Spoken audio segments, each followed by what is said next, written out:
Emil, it's Emil Guillermo. Wearing my red today. I'm your red envelope for a Monday. I know Monday, it's January 31st only. I don't want to freak you all out. It's still the eve of the Lunar New Year. So you still have time to get your preparations to get this is a big deal. I talked to a couple of my friends who are Asian Americans. They say, tomorrow's Lunar New Year and I haven't done everything I need to do. Hey, relax. Take a deep breath. Relax. It's all right. It's all right. Lunar New Year. Well, it's going to be with us for a while. So February 1st, the coincidence of Lunar New Year and Black History Month is officially tomorrow. But in case you watch the recording, Happy New Year to you. If you're watching the recording, say on the 1st or after, it's exciting, right? Year of the Tiger. This is auspicious. It's prosperous. It's going to be good. I prepared for it all week by playing in white stuff. I made mochi. Now, I know it's technically Japanese, and most of the Japanese do not celebrate the Lunar New Year. Some do, but not all. But mochi is like really this Asian thing, and I just love to play with it with my hands. So I told my wife, we got to make mochi. We get the sweet rice flour and the cornstarch, and we filled it with ubi, Filipino purple yam. So it was an all Asian kind of thing, right? So I'm prepared. I'm prepared for the new year. It's coming up, February 1st. Today is the 31st, and on today's show, I want to touch on some things that are, this is episode 234, and we got to remember some things that happened over the weekend. One of the things was there was a rally of sorts that happened in San Francisco and around the country to honor the death of one victim of anti-Asian hate. We'll talk about that briefly. Also talk about Fred T. Korematsu. His special day was January 30th, yesterday, Sunday. And in case you forgot the significance of Fred Korematsu and his day, we'll get into that. Also talk about affirmative action, some things that came up in the news, some polls, because, one of the reasons why I call this WDAAAT, what does an Asian American think, is because they do these polls. Do they ever ask Asian Americans anything? Do you ever see Asian Americans really on the news saying, hey, this is what I think. This is my perspective. This is my view on anything from the Supreme Court to affirmative action to Ukraine? Do they ever? Not really. So I'm going to share some affirmative action news that came up over the weekend. Mention the latest news on the Arbery suspects. Well, not suspects. They're the convicted perps. They tried to sneak in a plea deal saying, hey, you sentenced us to time in a state prison. We'd like to go to a federal prison. What? A state prison not good enough for you? You think going to a federal prison would be like checking into a Hampton Inn or something? With a few extra vertical bars. No. Once the word came out that the plea deal was made, well, of course, some people got upset, especially the family of Arbery, and they have come down. They have prevailed. They got a federal judge to reverse. I think that's one of the McMichaels now saying, no. We love state prison. We love state prison. No, sorry about that, you McMichaels. It was Travis McMichael who entered the plea deal. And apparently it was for he pled to 30 years, and the idea was 30 years. You're supposed to get no possibility of parole, and by the way, no, you're in state prison, not federal prison. I mean, I guess he wanted the Watergate treatment or something. Anyway, so that's the latest on the Arbery thing. Let's just take care of that right now. We'll do a little news scan later. But I do want to talk about Fred T. Korematsu, because Fred Korematsu Day was January 30th, and it is an official state day, according to the California State Constitution in 2010. Other states have added it, like Hawaii, Virginia, Florida. Even New York City has made it a law denoting January 30th, which incidentally is Fred T. Korematsu's birthday. And so before we really get into February 1st and the start of Lunar New Year and Black History Month, now isn't that more? It's more than a happy coincidence. It shows common ground. It shows the alliance, right? The alliance of all, well, not all, but of oppressed people of color. But Fred T. Korematsu Day, the 30th, would have been his 103rd birthday. And you'll recall he's remembered as the guy in legal history who would not go to the camps. He said no to the incarceration of more than 120,000 innocent Japanese Americans during World War II. And when that order was handed down, he just flat out defied it. He even tried to do like prosthetics, on his face so they wouldn't capture him. But ultimately he was arrested, then used by a sensationalistic media who fanned the flames of hate by xenophobic warmongers. Remember, Pearl Harbor had happened. There was this xenophobia that was spreading in the United States, and the media was just liberally using the N-word or the J-word like it was the N-word. You know what the J-word is. It is the N-word, or an N-word for Asians.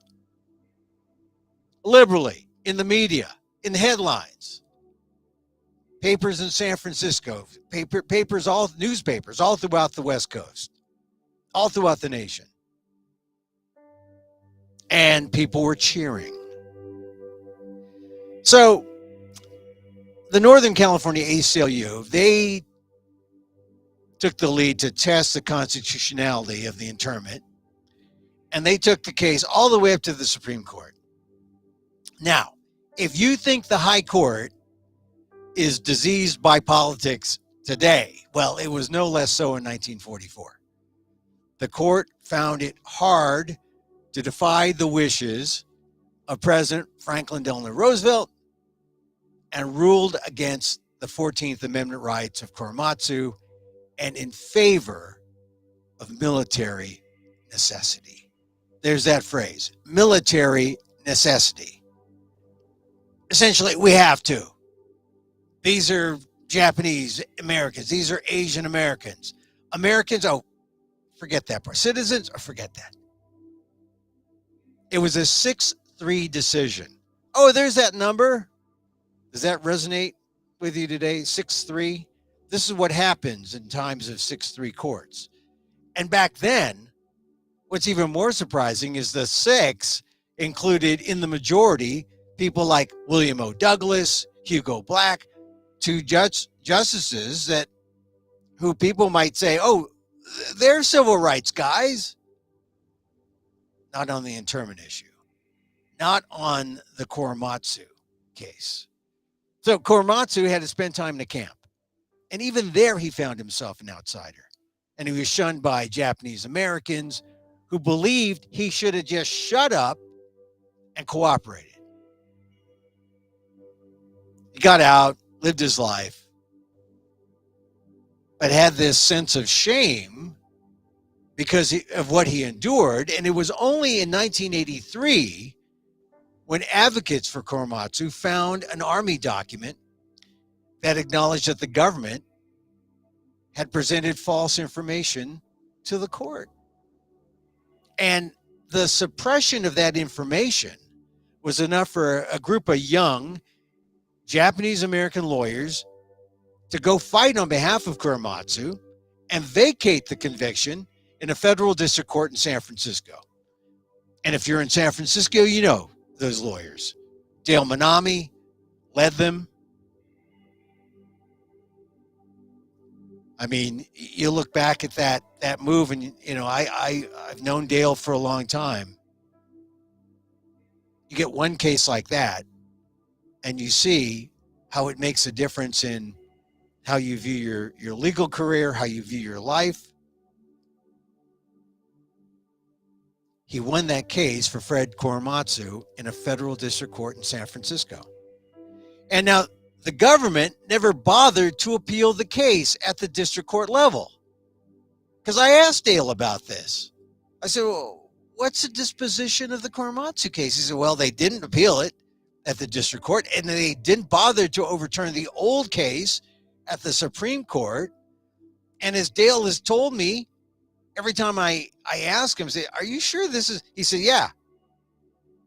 1944 decision still stands.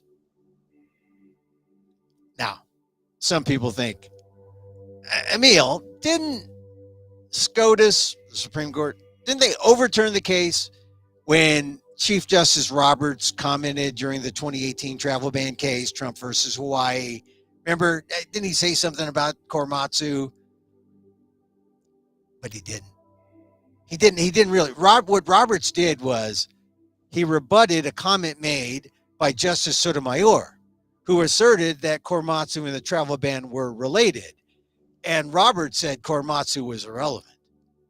At the same time, he did say, quote, Korematsu was gravely wrong the day it was decided, has been overruled in the court of history.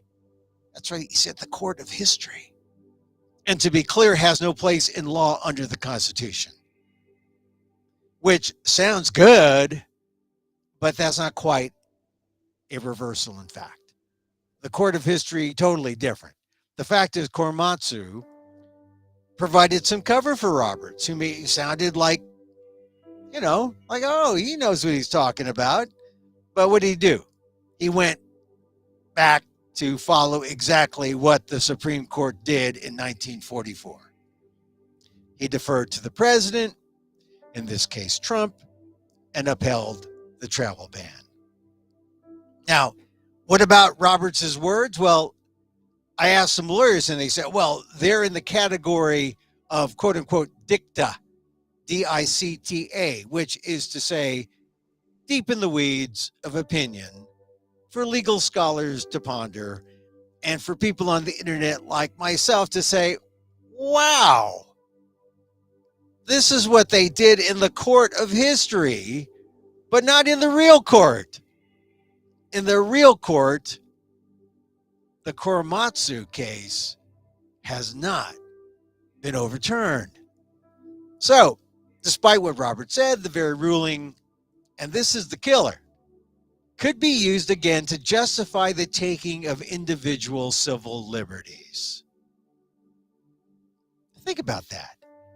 Think of the threat to our democracy today and the lack of trust that exists in our elections and the right to vote. You know, think about all the people who are lining up to do something to reverse legal votes by putting partisans in charge of elections. All that's happening now. You got to wonder, are we possibly one autocratic president away from not just from incarcerating Japanese Americans? Oh, Emil, they'd never do that again. Oh, wait a minute. Wait a minute. How about incarcerating all Chinese academics and scientists who may be perceived of being spies may be perceived as working for the other side by virtue of the fact that they're Chinese? Yes, just because they're Chinese. Oh, that never happens. Oh, Wen Ho Lee, Sherry Chen. Sherry Chen is just a recent example. I mentioned Wen Ho Lee. If you don't know who Wen Ho Lee is, that's a 20-year-old case now. But that's real. And look at the life he had to endure because America was xenophobic and wrong. Now, that was 20 years ago. But it's happening even today. Sherry Chen, I wrote about for NBC News Asian America, for the Aldef blog. Chen's case around 2014, 2015, she's a hydrologist for the National Weather Service. Accused of spying, then arrested, charges were dropped. And ultimately, Chen was fired from her job. To this day, in fact, this year, her lawyers filed suit against the government for malicious prosecution and false arrest. Sherry Chen. The U.S. destroyed her life. She seeks justice. So the level of xenophobia that was exhibited to her and also to other scientists and academics, we have seen before. And for the most part, we have prevailed, though not without some pain. I mean, the Wen Ho Lee case, he got some justice. I don't know if he ever felt that it was everything that the government owed him. Sherry Chen is still seeking justice. But it's almost as if the U.S. has figured out, well, we're not going to incarcerate all Asian Americans, all Japanese Americans. We learned that lesson from World War II. But they're not beyond going after everyone individually, one by one. Ask people in Guantanamo. Same thing. And this is why we can't forget Fred T. Korematsu. This is why his case is important. And it's also important that the case, the precedent, still stands at the Supreme Court level because, once again, even though at the lower court level, they've reversed the conviction, the government didn't appeal. And they didn't seek to overturn or bring it to the Supreme Court level. So that still stands. Historical relic, like an old dead car, you just look at it and say, oh, yeah, that used to run. I don't know. There's a lot of things that could come back to haunt us. Maybe if the autocrats and the racists and the xenophobes prevail. And this is why we don't forget Fred T. Korematsu. For yesterday was his day, January 30th. For today, tomorrow, we honor Korematsu and his day as a milestone of our democracy and an example of just how long that arc of justice, they're always talking about that arc of justice. How long does it take to bend and touch us all? You can read my column on the ALDEF blog. It's Asian American Legal Defense and Education Fund. That's at aldef.org/blog. AALDEF.org/blog. So we honor Fred T. Korematsu, and God, I remember being at one of the very first one in California. It was just an exciting event. And now I know Well, the pandemic has hit. Um, it's been tough as the Korematsu family and the institution, or the institute, the Korematsu Institute, tries to get states to pick up Fred T. Korematsu Day, make it a holiday, make it at least a day, a commemorative day where we remember and honor that suit. I know it's San Francisco is there are a lot of things happening in the Asian community yesterday in San Francisco in regards to Stop AAPI Hate. We have community organizers in San Francisco remembering the killing of Visha Ratanapakdi.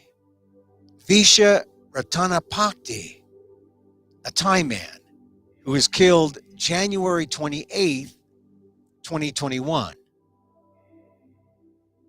They honored him with a march through the neighborhood of his San Francisco Anza Vista neighborhood yesterday. It's sad. If you remember, Vicha Ratanapakdi was the 84-year-old man whose murder was captured by a CCTV cam, closed circuit TV cam, that was across the street from where he was walking. The camera caught him being pushed to the ground in daylight in San Francisco, in Anza Vista, which is, I mean, it's really a nice middle class neighborhood, quiet. Ratanapakdi was pushed, his head hit the pavement, he died soon after.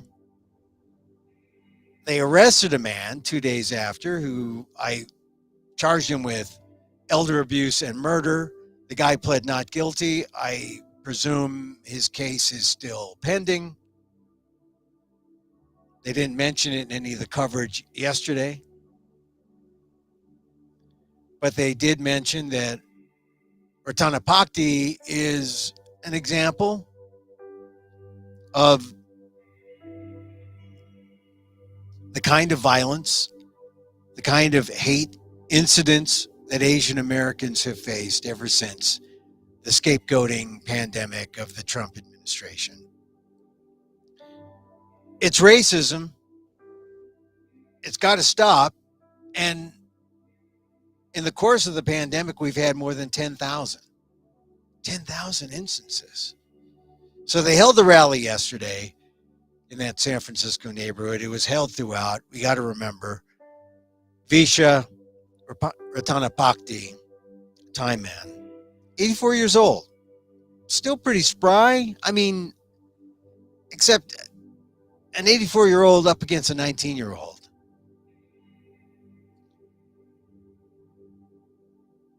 Let's watch out for our elders. Let's watch out for ourselves. Had another report from Azam News that a Chinese Thai man was attacked for the second time. He was walking from City Hall. These things are happening. And we're coming up to the anniversary of the Atlanta killings. And in fact, Robert Aaron Long has a hearing coming up this month, I believe. We got to stay on top of this. Can't forget it. Got to remember the victims and prevent new ones by standing together. All communities, not just the Asian American community, but all communities.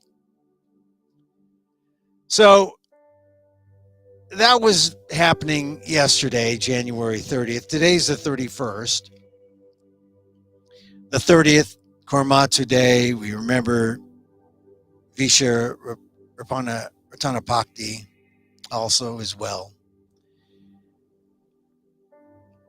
Today, on the 31st, is Norman Mailer's birthday. Now, I know you say, Emil, come on, Norman Mailer? You're kidding me, right? Well, no, this would have been Norman Mailer's 99th birthday. I only mention him because as a young Filipino American student growing up in San Francisco, public school, San Francisco, man, I don't know why necessarily. I picked up a couple of books. I went to the old McDonald bookstore in the Tenderloin in San Francisco, and I found books by Norman Mailer. And I was just turned on by his fight, his ferocity, his style, his language. And then when I looked at his bio and I found out where he went to school, it said Harvard. And so I said, I want what he got. And that's the only reason. I mean, a lot of people have asked me, Emil, you talk about Harvard a lot. Yeah, it's true. I talk about it a lot because I want people to know that during the Marcos times, there were some people who went there who were not affiliated with the dictatorship, who were just rank and file Filipino Americans, son of fry cooks, who were there. And if I were a recipient of affirmative action, I'm proud of that. I'm proud of that. I mentioned this the other day when I was talking to Dan Gonzalez, who comes on this show about once a week. We talk about things. And Dan was saying, I was saying, it's time for people with this threat to affirmative action. It's time for people to stand up and say, I'm for affirmative action. I'm a beneficiary. I'm proud of it. I'm an affirmative action baby. And he said, Emil, the problem is a lot of people are stigmatized by affirmative action. A lot of people think it's a bad thing. They're ashamed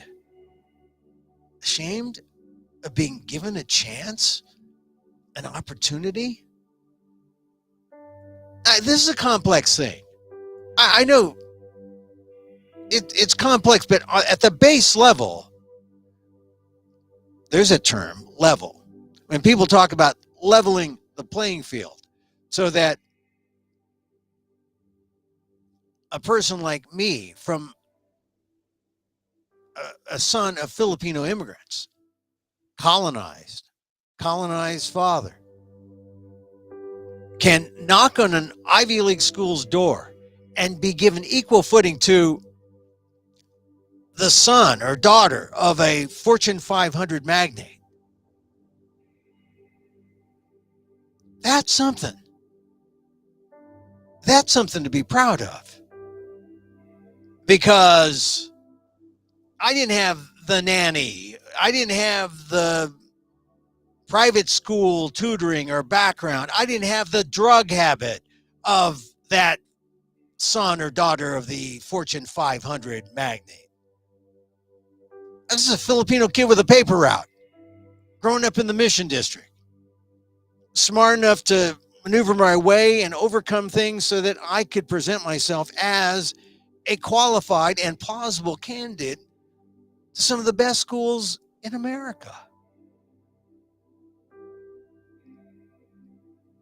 That's something to be proud of.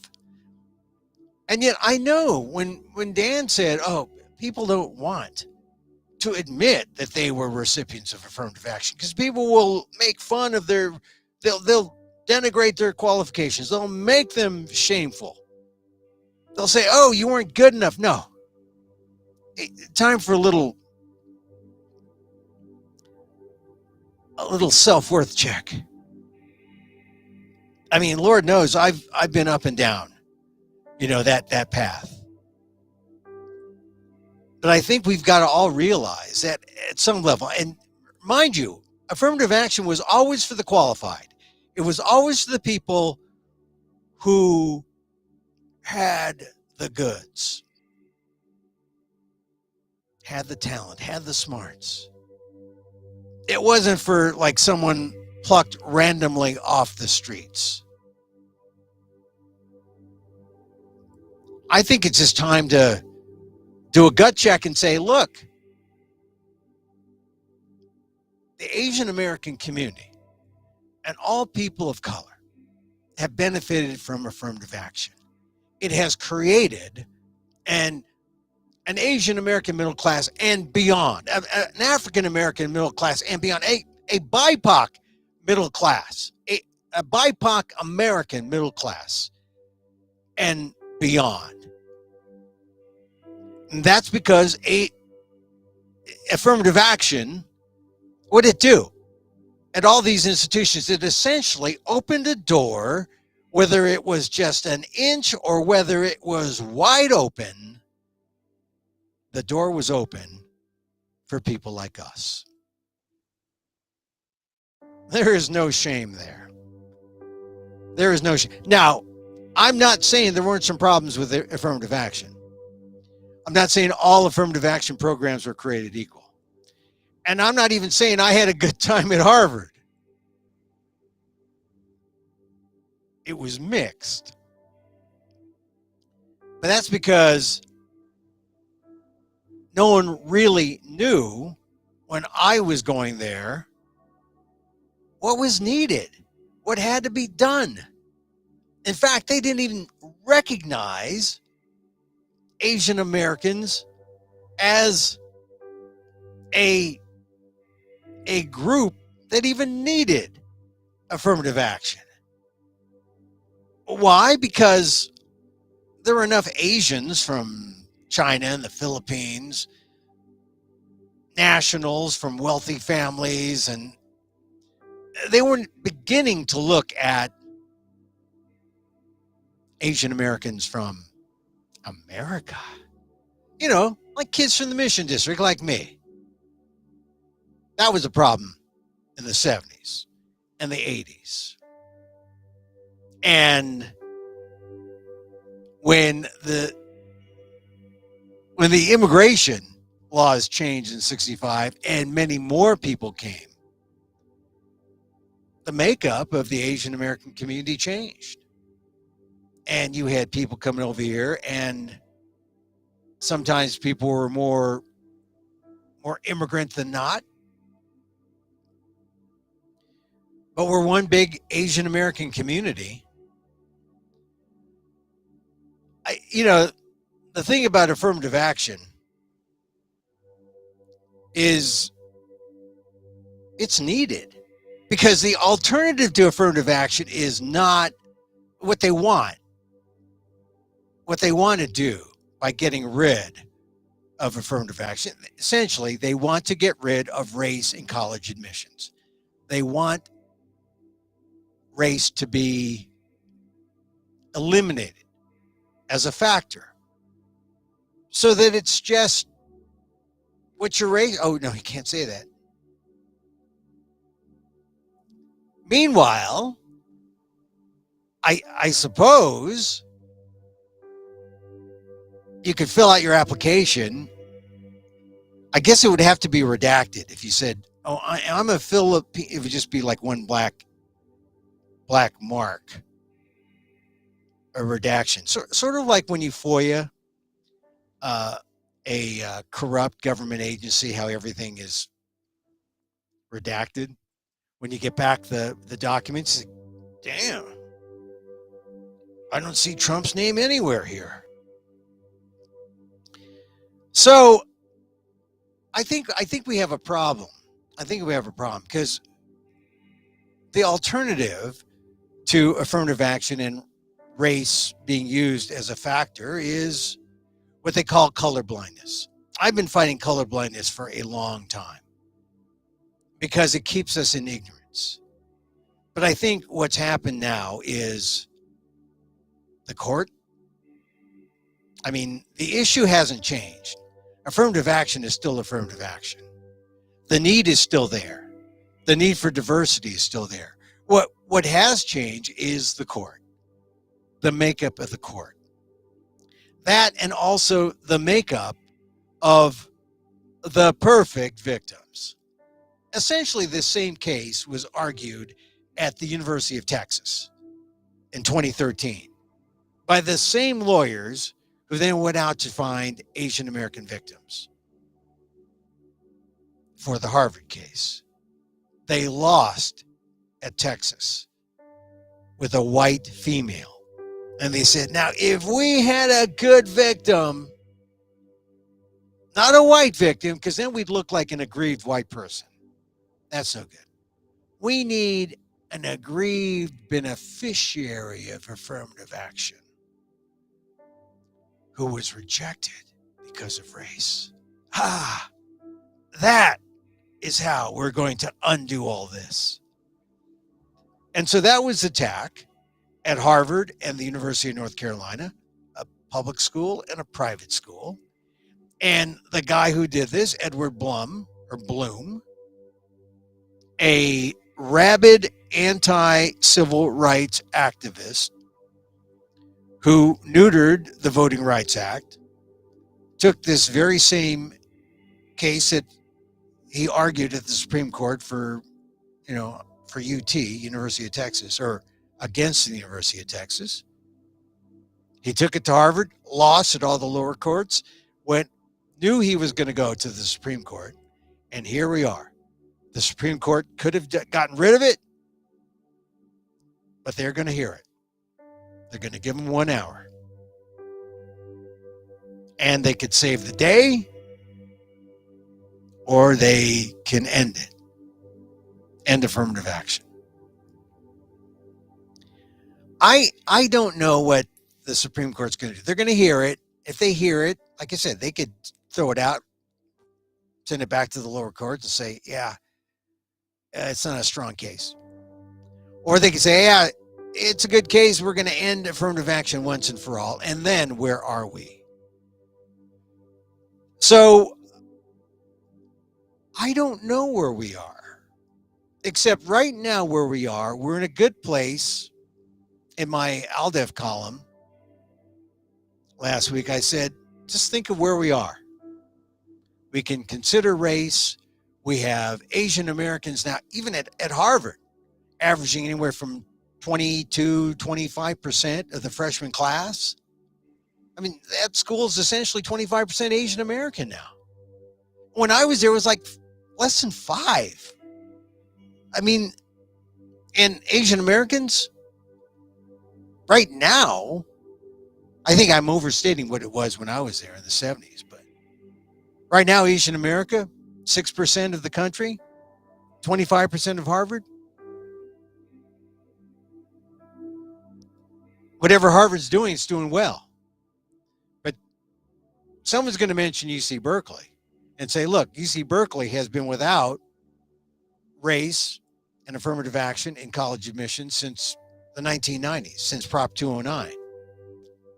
And we got some Cal campuses that are 40, 50% Asian. We also have some underperforming areas in terms of Latinos and Blacks. So it's not a perfect system, but they've managed at the University of California. So maybe we all morph into a system that they're doing. Or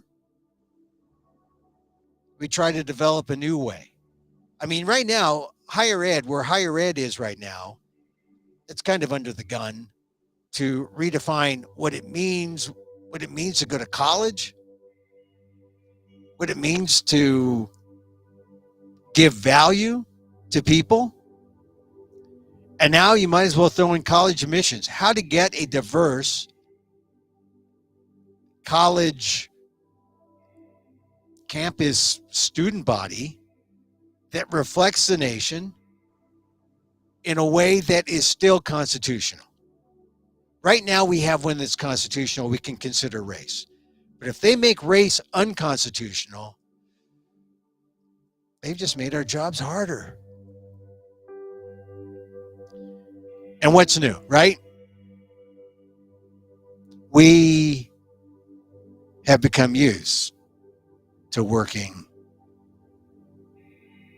twice as hard to get half as much, right? That's the condition of being a person of color in these United States, where this whole movement to get rid of affirmative action seems to coincide with, this whole colorblindness thing. Part of that movement to keep us ignorant of our racist past, to keep us ignorant of history, to preserve the dignity of white racists by giving us an opportunity to forget and not learn, or to unlearn, or just not learn all the things that have happened. Oh, that's called critical race theory. No, it's not called critical race theory. Or they call it that. But it really is just history. There are people who really do not want us to know just how racist America was. But it's out there. The information's out there. And they're not going to get away with it. Not if people demand to know. Anyway, I think affirmative action, the final decision probably won't come until 2023 in June when the court session ends. We'll probably hear something in October. And we'll probably have the hearing in October. So there's still some time. Some people say, look, if we know this is where we're heading, let's work to improve what we have. Let's work to just come up with a better idea. And even though the lower courts sided with Harvard, I don't know. I don't think Harvard's admissions policy is necessarily the model. I know it's not the model. I know that there are some things about it that are not right. But the question wasn't, is the Constitution against the way Harvard is admitting the process? It's really whether or not Harvard was right to include race. And the lower court and the appellate court sided with Harvard, that it did nothing illegal or unconstitutional. So now it'll be up to the Supreme Court, and that will decide just where we are at right now in 2022, 2023, if we continue to move as the country turns darker, browner, blacker, more Asian.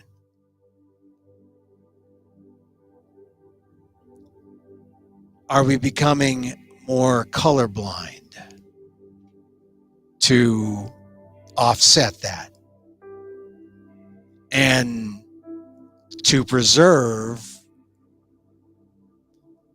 remnants of white supremacy, remnants of white privilege?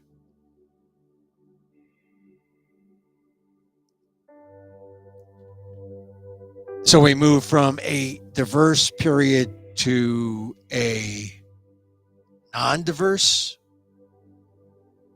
era. That's sort of what's at stake, I mean, we're already seeing it with voting rights, right?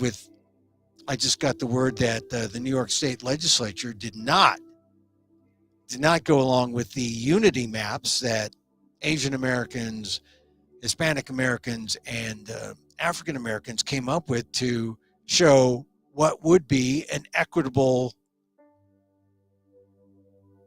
say, districting plan. They rejected the so-called unity map. So who knows what's going to happen in New York? But these kind of challenges to districts, to elections, this is what was critical about the voting rights legislation. It would have made the redistricting process more uniform so people couldn't gerrymander, so that Asian Americans and other people of color wouldn't be cut out of areas where their astronomical growth was somehow denied at the ballot box because someone fixed not the elections, but they fixed the district before the elections could take place. This is what we're fighting. But this is what makes us fighters, right? This is what makes us fighters. I was checking out the New York Times, and J. Caspian Kang writes for the Times opinion page. Big spread in the opinion side. Affirmative action was never a perfect solution. Basically, I agree with Jay. I've met him once or twice at AHA conventions. I like him. Good guy, young guy. We basically have the same conclusions, that something bad is going to happen if the Supreme Court, takes away race as a factor in admissions. But, he said some things that are interesting in his column that I think bears mentioning. First of all, this idea that, he likes to use the word obfuscation, that the rules and the bureaucracy tends to obfuscate the idea of race. And, look, if we can't use race, it's going to be further obfuscated.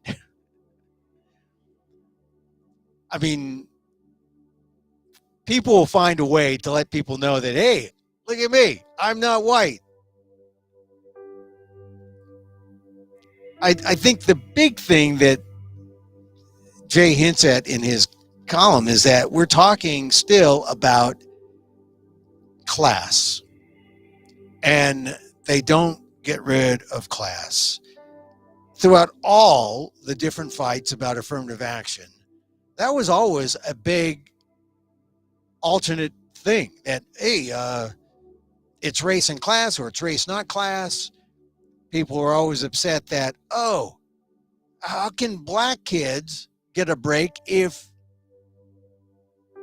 their parents were like Bill Cosby, where their parents were like the Huxtables? That's not an ordinary black experience. In some ways, that class idea is to say a successful person of color and their offspring, should they be given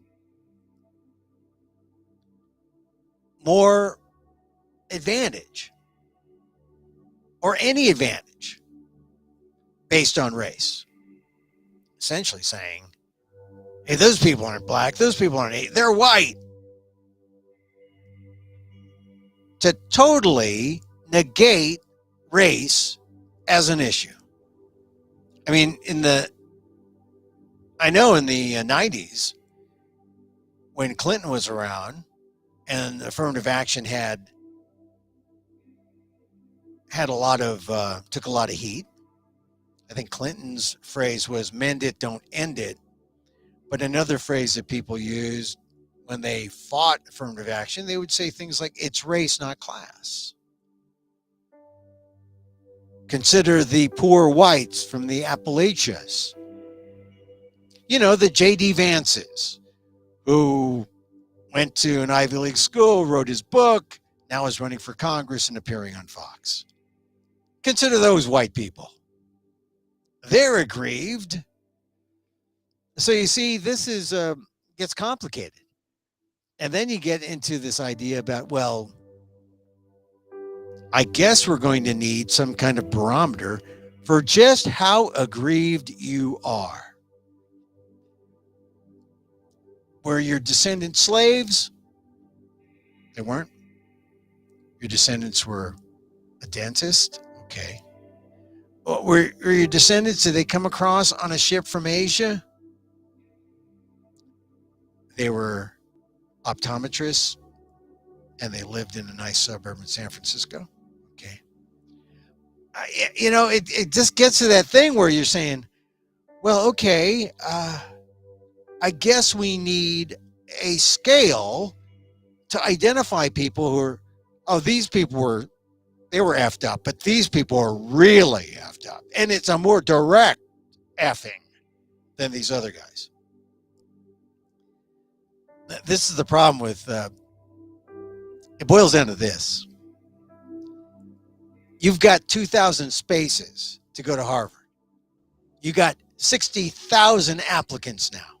60,000. An inflated number because, Common App. Just press a button, say, yeah, I'm going to go to Harvard.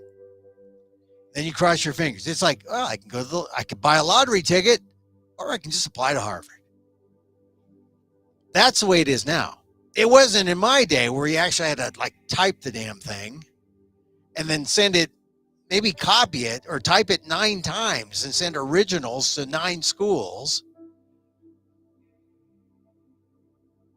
The problem is we got 60,000 people applying to Harvard, 2,000 spaces. That sounds, as I've always said, it's a resource problem. And then you have to go right to the core problem of it all. And that is, okay, you didn't get in. What's the injury? Lawyers always say, oh, how were you hurt? What's the injury? And the injured usually says something like, well, I didn't get to Harvard, but I got into Yale instead. Oh, pover petito.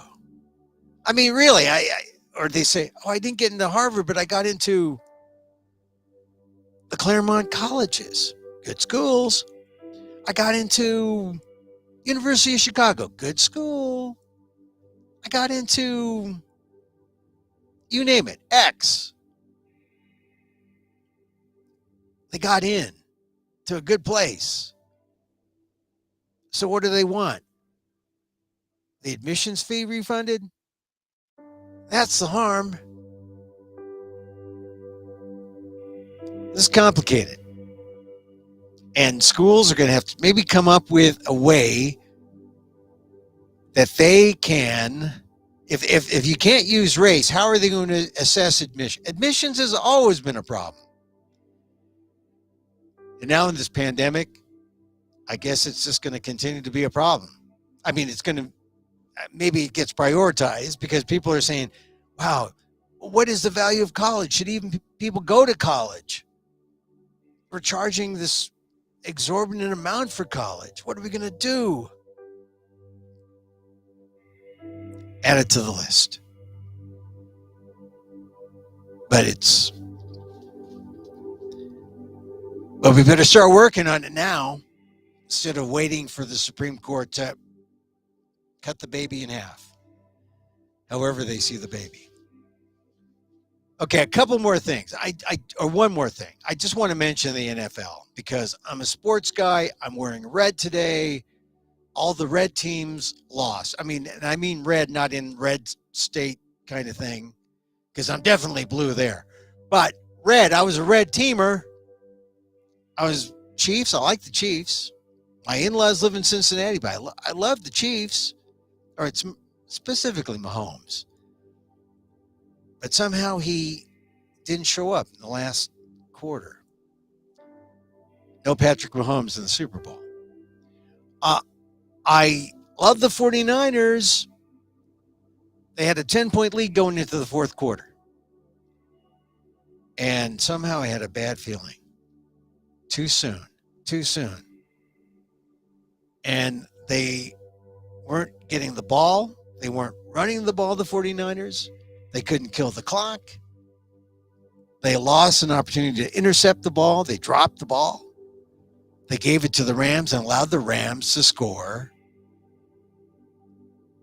13 points in the last quarter. Beat the 49ers.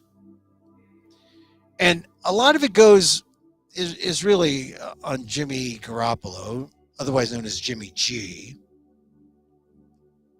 I know if you aren't a football fan, you say, Jimmy G? You mean the Chinese football quarterback? No, not G-E-G, just G, period, for Garoppolo. Actually, for Asian American football fans, it was a big weekend because L.A., right? You got a lot of L.A. Asian American football fans, and you got a lot of San Francisco fans clearly rooting for the 49ers. It should have been the 49ers game. And now it's not, and it's because they had great players, they had a great team, but instead of a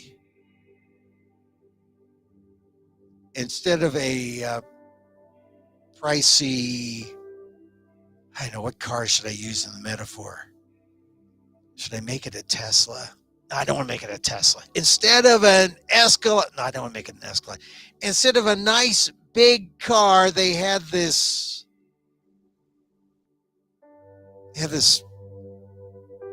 jalopy Jimmy G. And he runs the team, but he couldn't make plays. They needed him in that fourth quarter to keep the ball, to grind up clock. Not even to score. He was ahead 3 points. He could have just kept the ball, maybe scored the last minute. But he was just Jimmy the Jalopy, not Jimmy the monster all-star vehicle. He couldn't carry the team. And so it's sad. I've been a football fan all my life. I told my friends, I played football. They said, you, Emil, you played football? Yeah, I played football. You're looking at this now, wherever you're watching, you're saying, Emil, come on, you played football? It's like midget league stuff? No, it was Pop Warner, but I played in high school also. Until they told me to cut my hair, and I wouldn't cut my hair. That's another story. But I know what it's like in a huddle. I know when the chips are down. I know when you don't feel like doing it, you got to do it. I know what it smells like to have icy hot and all that stuff spread all over your body because you ache from being hit. I know that. Hit by football, not by my parents or anything like that. I know that feeling. And I could relate. I could just see every play where they failed on those final drives. Jimmy G didn't do it. So I'm trying to be equanimous to this. I'm trying to meditate and say, okay, it's just a game. But, somehow it just keeps coming back. And I knew if I was going to talk about it, I would say, look, here's the value. I explained this to my wife. I say, this is why people watch football and spend 7 hours on a Sunday watching a game that they have really no stake in, except maybe they like the team. Maybe they have a few bucks, at one of those sports books or whatever. But the thing is, if this is what everyone is watching, this becomes a communal thing. And if this is your team, there's a feeling of community that comes through winning. They always say, hey, we're on the same team. Yes, I know. And we're pulling together. And when you watch something like this at this level, you see what happens when people don't pull together. It's frustrating. But you learn lessons. You'll learn to be a good sport. You'll learn to eyes forward, go forth. There's a new beginning, and this too shall pass, right? Still hard. Still hard. If you really had your hopes on seeing your team in the Super Bowl or your team, and it's undeniable, the civic pride when a team wins. So I was hoping that for the people of the respective cities and towns, my in-laws love it that the Cincinnati Bengals won. First time in 33 years? And the last time, I think they played the 49ers. The good 49ers. With all the right vehicles. Anyway, it's still good, and it still reminds me that, as much as I like all the other sports, basketball, baseball, football is America's game. Okay. And that does it for our show today. Hey, you can follow us on Twitter at Emil Amok. At Emil Amok. In fact, you can watch this show at Emil Amok on Twitter. Use the little user interface. You can follow us on, like and follow us on Facebook, Facebook Watch, Facebook Live, or go to my Facebook page, emilguillermo.media. Go to Emil Guillermo, the YouTube channel. Yeah, you can watch. I think you can watch the live show as well as the recorded show, and you can watch all the recordings at my amok.com site. Read all my columns. I got one up now on Fred Korematsu Day. On ALDEF, the Asian American Legal Defense and Education Fund. That's ALDEF, AALDEF.org/blog. I like to say this is the micro talk show of the AAPI and the AAXs. And if you're neither of those, it's all the rest of us. The ALLs, where I ask, what does an Asian American think? We talked about Korematsu Day, the Lunar New Year, affirmative action, the NFL, Arbery case. Hey, Lunar New Year, it's the eve, as I speak, of the Lunar New Year. But if you're watching this in the recording, happy Year of the Tiger to you, Tiger. And may it be a better Year of the Tiger for you than it was for Joe Exotic, who didn't get a very good or very nice resentence. I think he shaved off 1 year, if that. Thank you for listening. Thank you for watching. The way to watch this show is just to put it on those little devices and just, you don't have to look at me all the time. I mean, you could, but you could just sort of oh, there's Emil. I'm only going to look at it if I hear scratching noises. If I hear something, I'll something to be alarmed about.